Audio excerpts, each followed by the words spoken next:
अस्सलाम वालेकुम। अगर आप ग्राफिक डिज़ाइनर और एनिमेटर बनना चाहते हैं और आप सोच रहे हैं मैं कौन सा कंप्यूटर लूँ और क्या क्या चीज़ें होनी चाहिए उसमें, तो मैं आज आपको कुछ टिप्स दूंगा। सबसे पहले लैपटॉप नहीं लेना, जो उनको बोल रहा हूँ खासतौर पे जो क्रिएटिव प्रोफेशनल बनना चाह रहे हैं उनको मैं लैपटॉप बिल्कुल रिकमेंड नहीं करूँगा। आप ग्राफिक कार्ड कैसे ला के लगाएंगे लैपटॉप में? हाँ, अगर बिल्ट इन बहुत ही हाई लेवल के कुछ आते हैं लैपटॉप, वो बहुत ज़्यादा महंगे होते हैं। आपको बड़ा स्क्रीन चाहिए, आप पुराना लैपटॉप का स्क्रीन तोड़ के नया, मुश्किलात होती हैं कई सारी। हाँ, अगर आप कहेंगे कि कंप्यूटर में लाइट जा सकती है तो एक कंप्यूटर का CPU इतना भी महंगा नहीं होता, तो स्टिल आप फ़ायदे में रहते हैं कुछ चीज़ों। मेरी अपनी राय है, मेरे दोनों भाइयों के पास लैपटॉप है, उनने अभी तीसरा लैपटॉप भी लिया है। तो 4 साल से मैं क्रिएटिव फील्ड में हूँ, मुझे अंदाज़ा है कि कंप्यूटर के अपने एडवांटेजेस होते हैं। मिनिमम 20,000 से लेके तकरीबन 10-20 लाख, पता नहीं कितने रुपए का कंप्यूटर आप बना सकते हैं। तो बजट होना चाहिए। ऐसे कंप्यूटर आप बना सकते हैं जिसमें सब कुछ चल जाएगा, लेकिन बजट आ जाती है एक मेन लिमिटेशन।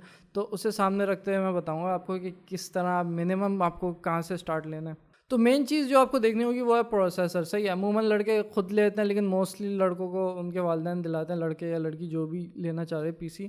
तो आपको ये देखना होगा कि प्रोसेसर कम से कम, अगर इंटेल का ले रहे हैं तो iCore 7 मिनिमम और 5th जनरेशन या उससे ऊपर का होना चाहिए। रैम तो बढ़ जाती है बाद में, हार्ड डिस्क भी आ जाती है, आप बढ़ा सकते हैं हार्ड डिस्क को बाद में। लेकिन अगर CPU ही हल्का हुआ, उसमें आप कितनी 32 GB रैम भी लगाएंगे और अगर आपका CPU बहुत हल्का है तो आप कम ऑन, आप नुकसान में होंगे। तो क्योंकि आप मदरबोर्ड निकाल के ले गए और दूसरा ला के लगा लिए, इतना आसान नहीं होता। रैम तो ख़रीदी, लाई, लगा दी, मसला नहीं है। DDR पता होना चाहिए, DDR 3 या 4 है, पता कर लिया, ला के लगा दी रैम। मैंने शुरू में यही माइंडसेट रखा था, उसका मुझे काफ़ी फ़ायदा हुआ कि प्रोसेसर अच्छा से ले लेता हूँ, रैम बढ़वा दूँगा बाद में, हार्ड डिस्क भी बढ़वा दूँगा, SSD। तो हार्ड डिस्क के बारे में मैं बताया था, मिनिमम 500 GB होनी चाहिए। और यानी मैं मिनिमम जो है ना वो डिस्क्रिप्शन में लिख दूँगा, आपको फिर उससे ऊपर तक जाना होगा, लेकिन उससे नीचे नहीं, उससे नीचे नहीं जाना आपको, ठीक। उससे नीचे जाने के अगर आपके पास पैसे कम पड़ रहे हैं तो आपको जमा करना है तकरीबन वो मिनिमम आप ले सकें, बाकी उससे ऊपर तो सारे अच्छे ही होंगे। तो रैम कम से कम 4 GB स्टार्टिंग के लिए ना, अगर आपको खाली बजट में नहीं आ रहा, क्योंकि आपको मोस्टली अपना बजट जो मैं कह रहा हूँ प्रोसेसर पे लगाना है। प्रोसेसर अच्छा होना चाहिए, रैम शुरू में कम रख लें, मसला नहीं है। आपको कोई जो आपके लंच के पैसे या पॉकेट मनी है उससे काट काट के एक एक रैम खरीद के लगाते रहना बाद में, वो ज़्यादा फ़ायदेमंद रहेगा आपको। सारे स्लॉट जो है ना, 4 स्लॉट हैं, चारों में 8-8 GB की रैम लगा देना, लगे हो जाएंगी, 32 GB हो जाएगा आपका। स्टोरेज के लिए HDD लोग लगाते हैं, मोस्टली HDD लगा रहे हैं। SSD कई सारे लोग अफोर्ड नहीं कर पाते, लेकिन SSD रिकमेंडेड है आपके लिए। SSD बहुत तेज़ होती है, लेकिन मेरे कंप्यूटर में अभी HDD है, उसको मैं SSD अभी करवाऊँगा। लेकिन देखिए, मैंने HDD में इतने साल निकाले, लेकिन बहुत स्लो होती है भाई, घटिया, बेकार।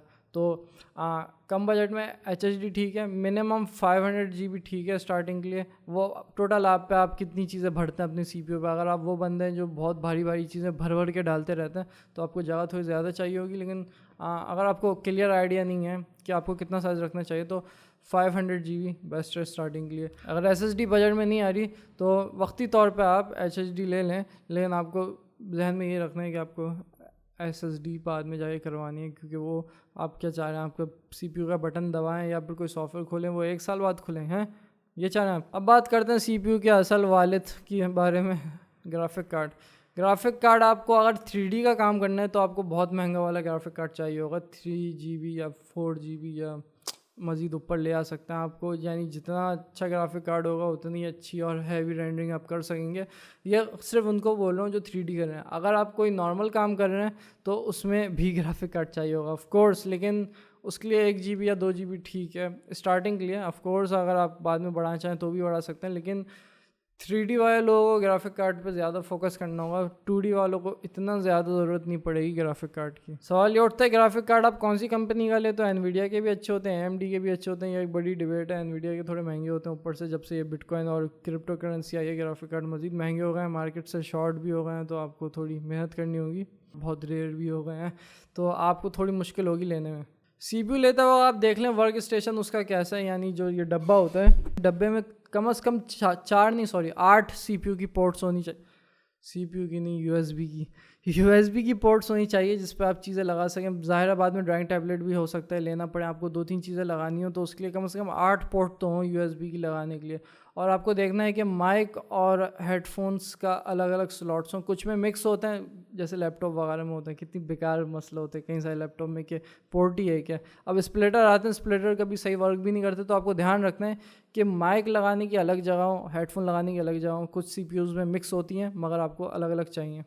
सेकंड मॉनिटर ऑप्शनल है, लेकिन मेरे काम में बहुत ज़्यादा टाइम को डबल कर दिया था इसने ना। कितनी ज़्यादा आसानी हुई मैं जब दूसरा मॉनिटर ख़रीदा। तो अगर आपके बजट में आए तो आप एक दूसरा स्क्रीन भी ख़रीदें और CPU पे 2 मॉनिटर लगाएं अपने। आखिरी पॉइंट स्टेप आपके लिए यह है कि कंप्यूटर को अपने घर की तरह देखें, अलग अलग कमरे, फोल्डर को अलग अलग कमरे समझें, उनको मैनेज करें और चीज़ों को ऑर्गेनाइज करके रखें, ताकि आपको जब भी कंप्यूटर खोलें आपको याद रहे कि कौन सी चीज़ कहाँ पे, और आपको चीज़ें एक्सेस करने में आसानी हो। वरना कुछ लोग कहते हैं ना लैपटॉप में रैंडमली चीज़ें भर देते हैं या फिर इतना ज़्यादा कैटेगराइज नहीं करते चीज़ों को।